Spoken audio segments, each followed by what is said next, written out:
દાહોદ જિલ્લાના ધાનપુર તાલુકા ખાતે વિવિધ શાળાઓ ખાતે શાળા પ્રવેશોત્સવ અને કન્યા કેળવણી કાર્યક્રમની ઉજવણી કરાઈ। આરએફઓ શ્રી ધાનપુર દ્વારા બાળકો પોતાના ઘરે જઈ વૃક્ષારોપણ કરી શકે એ માટે બાળકોને રોપાઓનું વિતરણ કરવામાં આવ્યું। દાહોદ જિલ્લામાં ચાલી રહેલ કન્યા કેળવણી અને શાળા પ્રવેશોત્સવ 2025-26ના કાર્યક્રમ અંતર્ગત ધાનપુર તાલુકામાં તારીખ 26/6/2025, તારીખ 27/6/2025 અને તારીખ 28/6/2025 આમ 3 દિવસ સુધી આંગણવાડી પ્રવેશ, બાલવાટિકા પ્રવેશ અને શાળા પ્રવેશનો કાર્યક્રમ યોજવામાં આવી રહ્યો છે।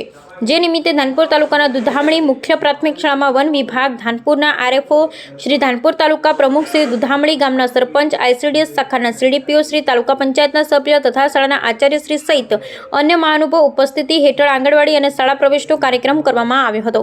જેમાં શાળાના શિક્ષકો, આંગણવાડી કાર્યકર, તેડાગર, ગામના વડીલો અને ગ્રામજનોએ ખૂબ જ ઉત્સાહ સાથે આ કાર્યક્રમમાં ભાગ લીધો હતો। બાળકોને કંકુ તિલક કરી, ચોકલેટ આપી, મોં મીઠું કરાવી આંગણવાડી પ્રવેશ અને શાળા પ્રવેશ કરાવ્યો હતો। ઉપસ્થિત મહાનુભાવના હસ્તે બાળકોને નોટબેન, સ્કૂલ બેગની કીટ આપવામાં આવી હતી। બાળકોના પ્રવેશની કામગીરી પૂર્ણ થયા પછી વૃક્ષારોપણ કરવામાં આવ્યું હતું અને આરએફઓ શ્રી ધાનપુર દ્વારા બાળકોને પોતાના ઘરે જઈ વૃક્ષારોપણ કરી શકે એ માટે તમામ બાળકોને રોપાનું વિતરણ કરવામાં આવ્યું હતું। પાપા પગલી સ્ટાફ દ્વારા આંગણવાડીમાં પ્રવેશ અને બાલવાટિકામાં પ્રવેશ મેળવતા બાળકોને સેલ્ફી પોઈન્ટમાં ફોટા પાડી આંગણવાડીમાં આવવા માટે ઉત્સાહિત કર્યા હતા। આમ ખૂબ જ સુંદર રીતે ધાનપુર તાલુકામાં કન્યા કેળવણી શાળા પ્રવેશોત્સવ કાર્યક્રમ યોજાયો હતો। Bureau report Chandubhai Mohaniya.